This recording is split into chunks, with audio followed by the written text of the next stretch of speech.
Lifting Leaders podcast, where we're unleashing leader possibilities to make a better world. I'm Tricia Ryan, and together with Crystal Roberts, we're diving deeper into some of the complexities of the world's most critical challenges and exploring innovative ways of navigating through them. Through interviews with experts and leaders just like you, we are exploring what it takes to thrive as a leader today and examining new ways of thinking about how to creatively lead into a more equitable, socially responsible, and sustainable future. And the future starts now. Hi, Tricia. How are you doing? And I know that you're on the mend, so...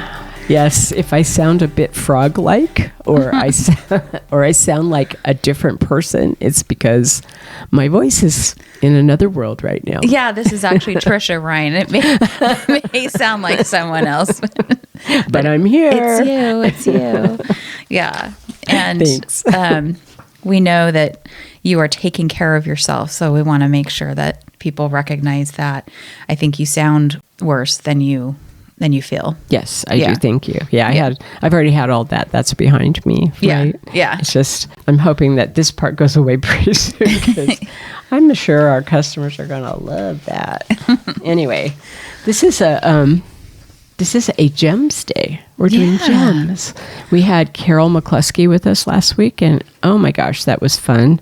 I like her. Yeah, she was so inspiring. Oh my gosh. Yeah. I don't know very many women who started when the tech industry was just starting. I don't think I know anybody. And so when she was talking about it, to me it was fascinating because I lived in the Bay Area during that time of the world.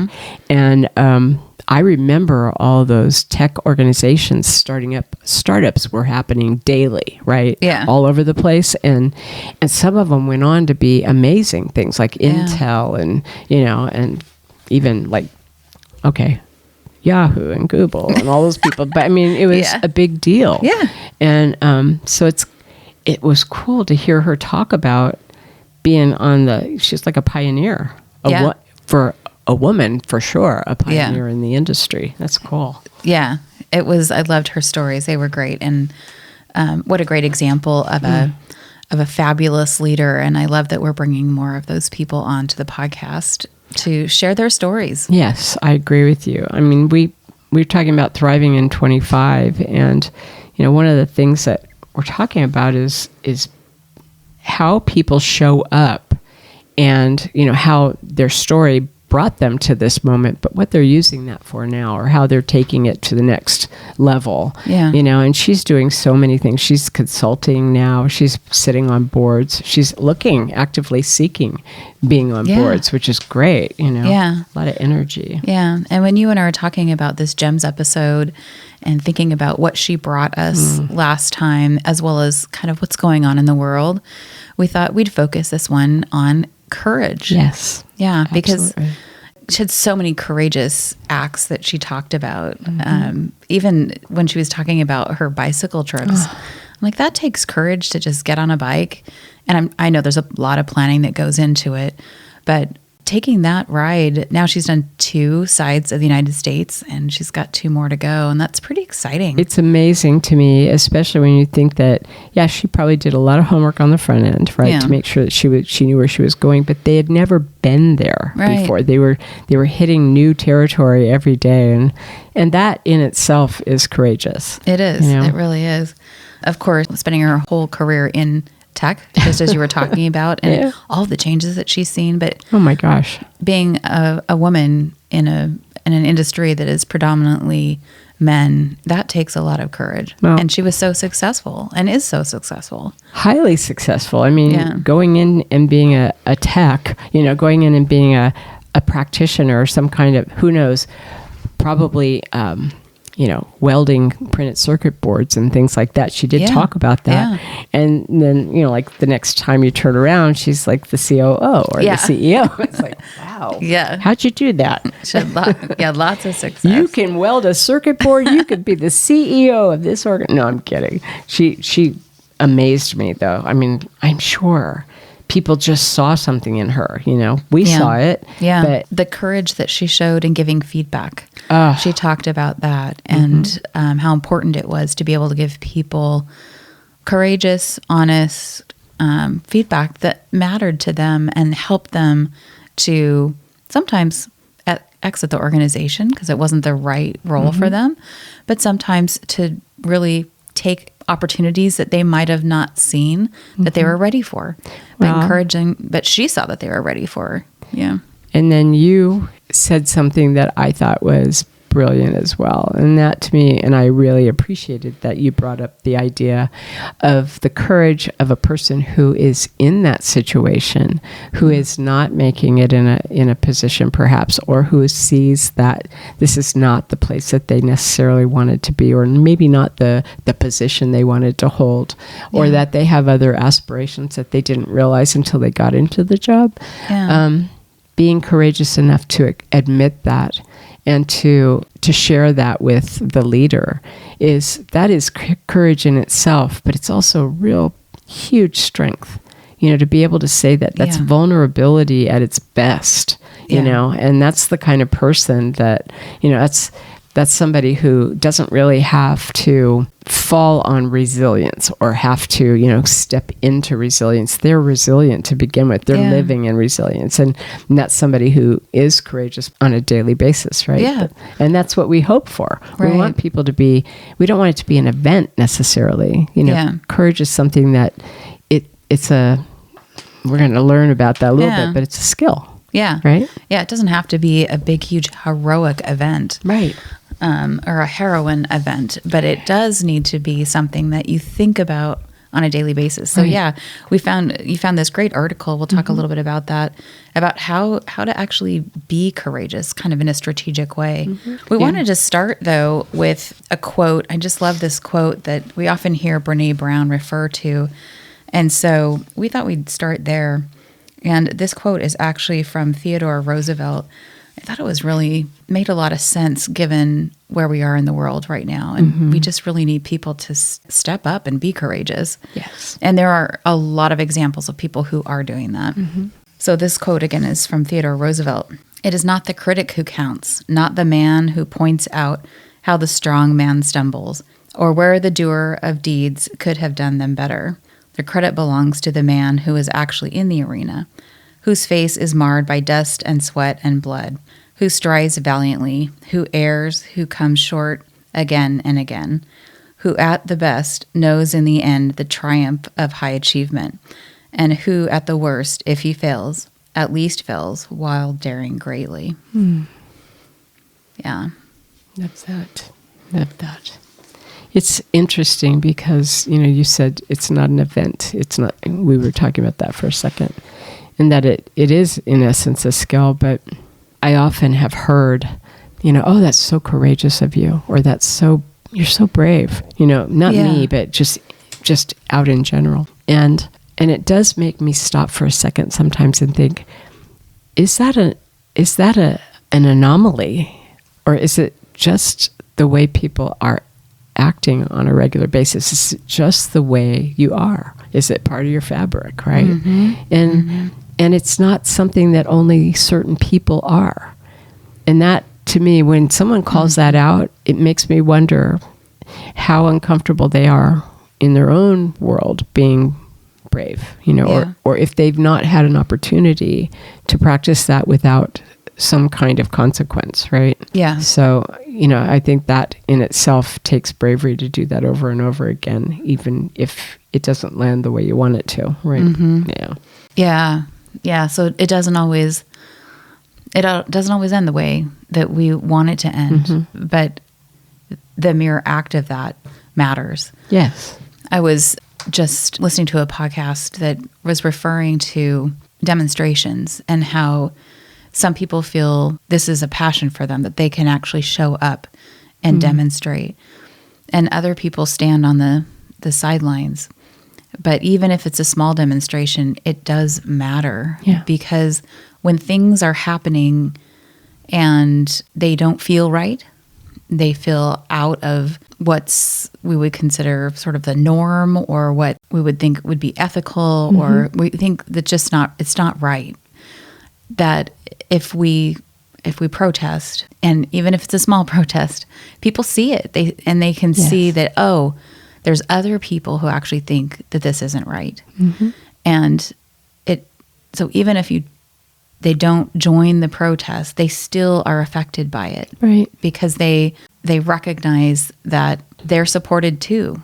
If we don't do something, then that becomes the new norm. Whatever that thing that is outside the norm, it isn't seen as the anomaly or the wrong thing. Mm-hmm. It is, we just accept it and we think, oh, well, I guess I'm the person who's on the outside and thinking that it's not right.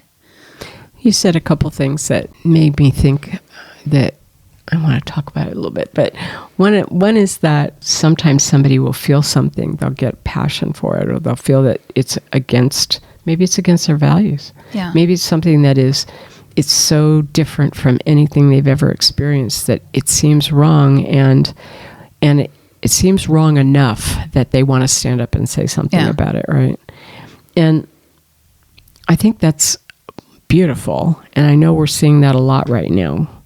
And I have to, I won't say this person's name, but I have a friend, and I'm shouting out friend, but who's doing that right now on a regular basis. Yeah. Because everything that's gone on is disturbing her enough, the way we've talked about how it's disturbing us, that she is actually looking for opportunities to go to rallies and go to focus groups and anything that is enabling her to have her voice heard, right? Yeah.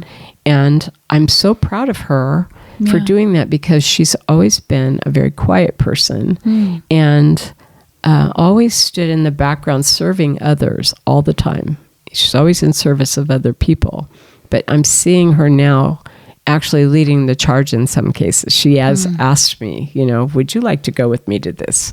And I may just do that down the line, but to me, what I'm loving most of all is to watch her bloom. She's blossoming in this, and it's unfortunate that this is the circumstance that's causing it, but it's causing it, and so the circumstance is not great, but there's a benefit to it sometimes, right? Yeah. The other thing you said is that people may be standing on the sideline and not doing anything, or not feeling like they have the voice, or they may not feel that they can say something and be heard.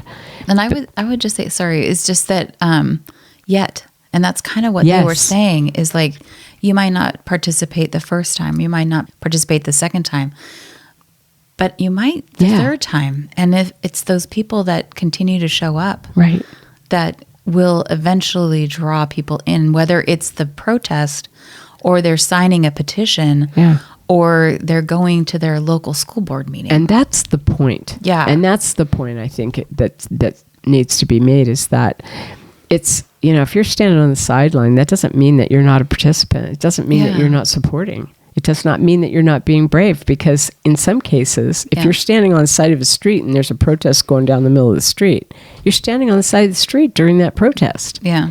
And to me, that's almost like participating. Yeah. It doesn't mean that you have to walk the street, but if you're there and, you do a shout out once in a while, you have just supported that. Yeah. And that is bravery. Yeah.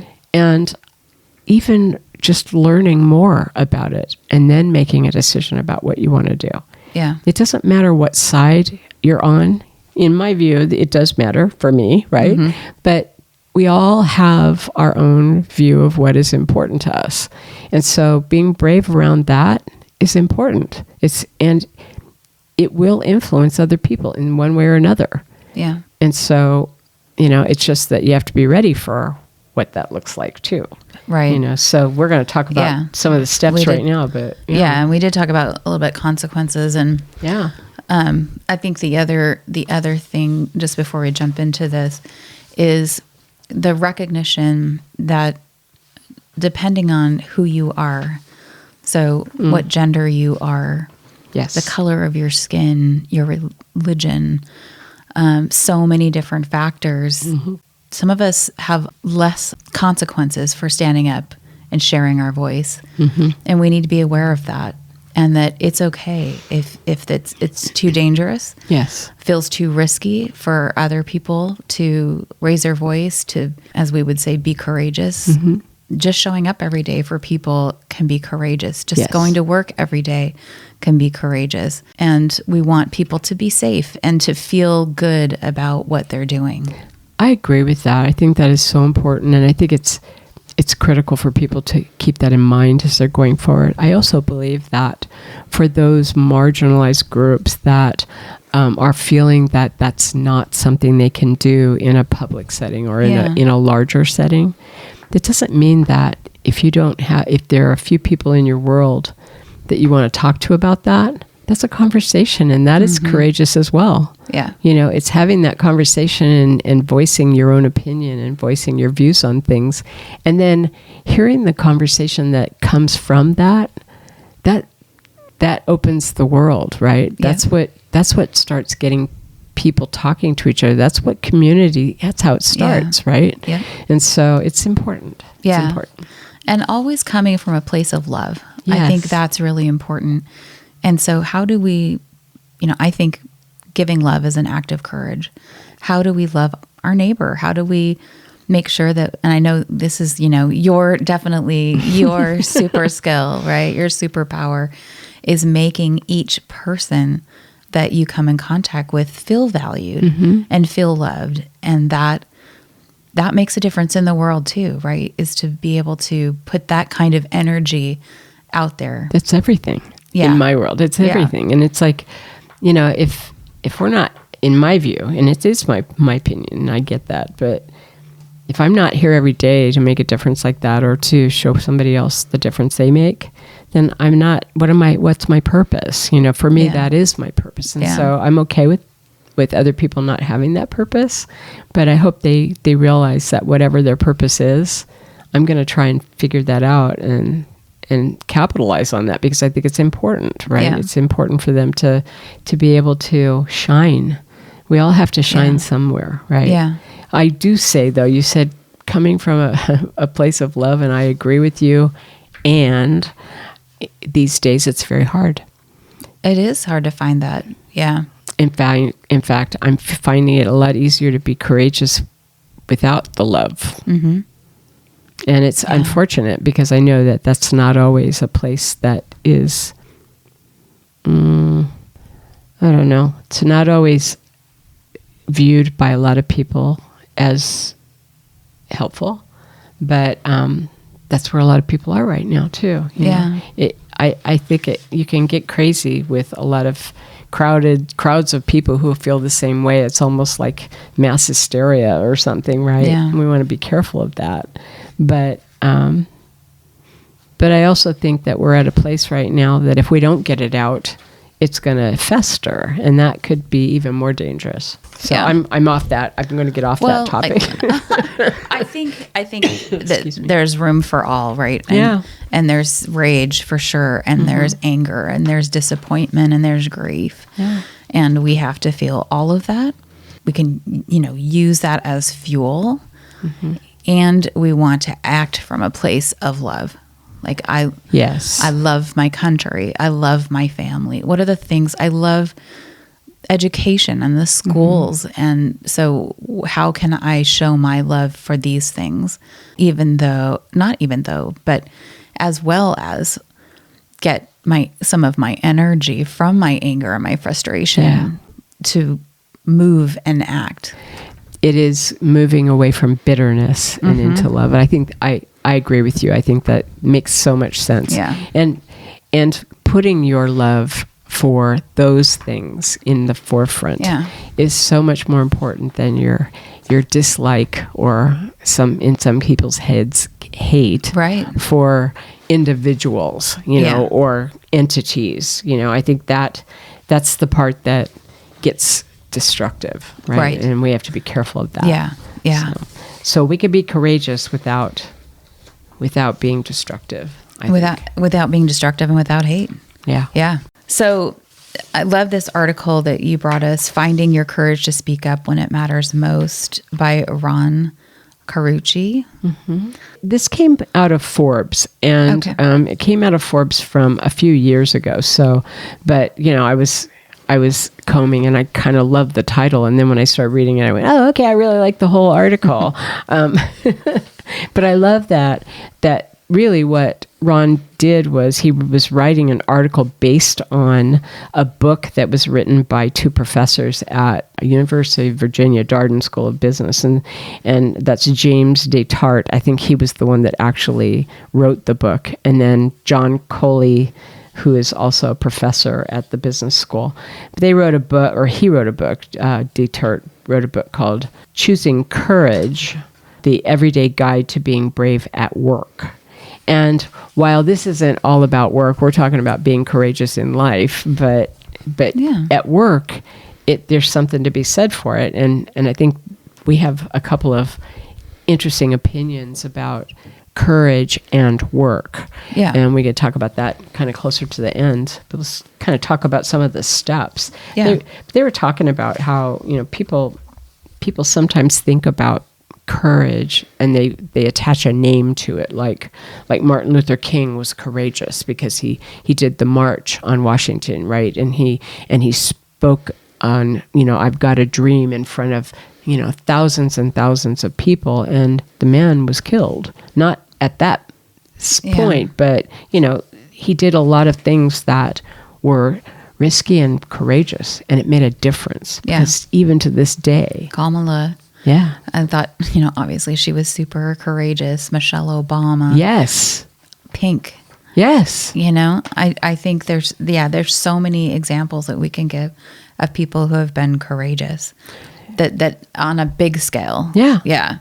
Absolutely. And it's the everyday. It's the everyday also that where we can, some people have the opportunity to be models of courage on a big scale. Mm-hmm. But just because we can't necessarily, or we aren't in that moment, doesn't mean we can't be courageous. But it doesn't mean that those are the only people. It's not a celebrity thing. Yeah. It is, courage is at all levels, every day, all the time, and in any situation, right? Yeah. And so I think that's one thing that they pulled out, that it's a false belief that you have to be higher than everybody else. You have to be up on a pedestal, or you have to be somebody who's an athlete, or you have to be somebody a fireman who goes in and rescues people from the burning fire. Yeah, and they are courageous people. Absolutely. And there are lots of other acts that are less dangerous than that, where courage is just as important. Right? Yeah. So that first one is lay the groundwork, and the first sort of, what are they calling it? Set steps. So the first step is lay the groundwork. So leaders being the model, you go first. We've talked a lot about that, but then also creating the conditions and the environment for others to be courageous as well. And I think you and I talked a little bit also about how courage is contagious. And I know Kamala Harris was kind of in the news lately about talking with a group of women about this, that courage is contagious. And we've heard Brené Brown talk about it. A lot of people talked about that. But I truly believe that. I think that people get inspired by seeing people and experiencing people, even those small acts of courage, speaking up in a meeting, makes a difference. I'll just say I was in a meeting about a year ago, as a matter of fact, with a group of people who are frontline workers and very quiet most of the time, and there was one person who spoke up in the group most of the time, right? Yeah. And he had some really important things to say. And at one point he was talking about how they were getting ready to have a leader move on, and that they were going to have to step into roles that enabled them to be more independent and more, autonomous, but at the same time still a team. And I thought, it was really almost a rah-rah speech. And all these folks have always been very, very quiet. You could throw a question out to the team and nobody would answer, right? Yeah. Not one person. But when I heard him say that, all of a sudden I saw people pushing their chairs up to the table, so they were close, they were engaging basically, and starting to throw out ideas about what they could do and how they could support each other. And I thought, this never happens. This never happens facilitated. I mean, it was wonderful. It was beautifully done, but it was to me, it was that same thing where courage is contagious. Somebody who would never have said anything before stood up and said, yeah, and what we could do is, and I could write up a checklist on how we could do da-da-da so that we don't have to worry about asking a leader for it. And I'm thinking, you guys, you're becoming a great team. It was wonderful. Yeah. It was beautiful. And I never saw that before. That was the first time I'd seen it done quite that expertly. And all of those people were the same level in the room. It was wonderful. That's really cool. Yeah. Yeah. I love how they say, and a lot of this, I think, is similar to what we would say in psychological safety, but do people believe those of people in the room, including the leader, have the employee's best interest at heart? Yes. And that can be challenging. Very. Do employees feel empowered to give negative or difficult feedback? Mm-hmm. And secure in the knowledge that they won't be punished for doing so? Yeah. And to that point, though, I find it interesting because in the work environment, a lot of times, one of our job expectations is that we are supposed to, speak up when there's a problem, or if there's an issue with a step in a process or something, that we're supposed to say something about it. And there is a risk to that, because if someone in that environment pretty much owns the process, it can feel like a hit, a ding, right? It can feel like they're being challenged, but it's an expectation that we do that, because otherwise we could spend a lot of money needlessly and waste a lot of time, right? Yeah. So it's kind of a double-edged sword in a way. It's like, you need to be able to speak up, but if you don't feel safe speaking up, you won't. Yeah. And I guess we have seen organizations where things like that have happened, where people were afraid to say something. We have an airline industry where things have happened because people were afraid to speak up, and there were issues with planes. Yeah. Or even as weird as Oreos. Somebody actually... I don't know the Oreo story. This is new. This is from the 80s. There was an employee who... all the employees in this one factory were afraid to say anything, but the Oreo cookies, one of the cookies was coming with the, how it has all the squiggles and junk on the outside? Uh-huh. Well, one of the cookies on the other side was coming with the inside of the cookie on the outside. Mm-hmm. And they packaged thousands of packages of these Oreos where they were coming with one of the Oreos was wrong, but the machine was just not flipping the Oreo thing. And nobody said anything until one person was doing the umpteenth million, process check or quality check, and said, "Are we doing it this way now? Is it always that we always have one of the cookies insides on the outside?" And it shut down the factory. It shut down the factory because that was the main cookie machine, and it took them a while to fix it. But Oreo thought about even stopping Oreos because it was they had a hard time figuring out how to fix the Oreo machine. I'm going, what? It was unreal. This was it was a story from one of the leadership gurus that I used to follow in the 80s. And I thought, oh my word. But one person just stood up, all they ever did was just look at cookies all the time, right? And now all of a sudden it was like, are all our cookies going to look like this all the time? Psychological safety. You're fired. That's Take funny. the cookies with you. It's the complete opposite of the Toyota way, right? Where they were talking about each person has the ability to shut down the production line. Saturn did that. In Kentucky, their main factory in Kentucky, they bragged about it, and they had a huge brochure, and it was all over their showrooms that, if anything goes wrong, anybody has the ability to hit that button, it stops everything, and you start, I thought that was wonderful. Yeah. So the next essential step is to pick your battles. And this is a big one because right now I think people are like firing off at everything. It's kind of hard these days, isn't it? It is. And too many to deal with. Yeah. And that's the thing. There's so many things that you start you're no longer being courageous. You're just complaining, right? Yeah. It's like, okay, here we go. Here's another one, right? Yep. You being brave again. But the point is that people stop listening at some point, and it's no longer considered courageous. I think if everything is a battle, everything. Yeah. And then you start getting labeled as, the devil's advocate, or somebody who's always trying to make an issue. Yeah. But you fight every battle, then you possibly could, in an organization, you'd be fighting all the time, for one thing. Right. Because there are a lot of things that go on in our work lives.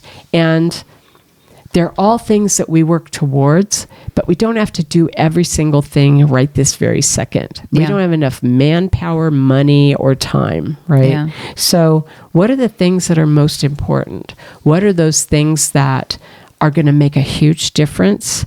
It may be, what low-hanging fruit do you have that you can take care of right now, but that you can say something about because nobody said anything, and you're wondering why that elephant in the room is still standing there and nobody's doing anything about it, right? Yeah.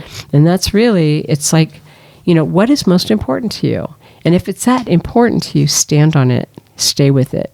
Yeah. Right? Don't drop it and then leave. That's like seagull management. Do you know what that is? Yes, I do. Dump and fly. Oh, no. Yeah, I think pick your battles is really important. Yeah. Then the third step is persuade in the right moment. So this really falls a lot on what we were just saying. Like, be clear about what your priorities are, and also where you connect it to an organizational priority that's going to get you even more mileage, where you can show how this actually is going to impact something important in the business. Yeah, and that to me is really important too. To tag it to something that does have an impact on the organization, if it is something that's a part of the strategic plan or something like that, because that's something everybody's going to listen to, for one thing. Yeah. It will get way more mileage. And it also, if you can say it courageously in a way that almost sounds like a pitch, you can actually start being seen as somebody who has a different vision, or a vision that might help. Mm-hmm. And that is a great place to be if you are someone who's trying to be courageous for change. Right? Yeah. Mm-hmm. Yeah. The fourth one is follow through. And this is kind of what you alluded to earlier, which is, instead of just sort of saying the thing, be willing to actually follow it up. Mm-hmm. Take some action and do something about it. So those are the essential steps, but there were some points that were made, and I'll talk about the first one. I'm going to let you talk about the last one, which is a big one. The next one is that courage is, in essence, a skill, right? Yeah. It's just something that we learn. You may be born with courage. Who knows? As a child, you may be that one who, rides the wagon standing up down the hill, and that's a different kind of courage. But yeah, courage is a skill. It's not something that is a standout. You don't have to wait for that moment. It's something that you practice over time. And if you practice it regularly, courage is just who you are. It's just what you are, right? Yeah. And we hope that people are that way. I think it feels very, kind of engaging to me to know people who are confident. And I think there's a confidence in courage that, and it is risky. Mm-hmm. It is risky, but when you do it enough, it's not hard. It's not as hard. Yeah. It is easier to see that there may be consequences, but if you are ready for that, then, and you practice it, and that the consequences may happen, but you're probably not going to melt in the process. Yeah. It makes it easier to practice courage on a regular basis. Yeah. As you practice it, you develop more confidence, right? Absolutely. Yeah. And then always just remembering that caveat that based on who we are and how we show up, it's different levels of risk for us to be courageous. And so, and you basically said this, but being mindful of, your environment, mm-hmm. and when that's more risk and when you're willing to take on those consequences, but being aware of that.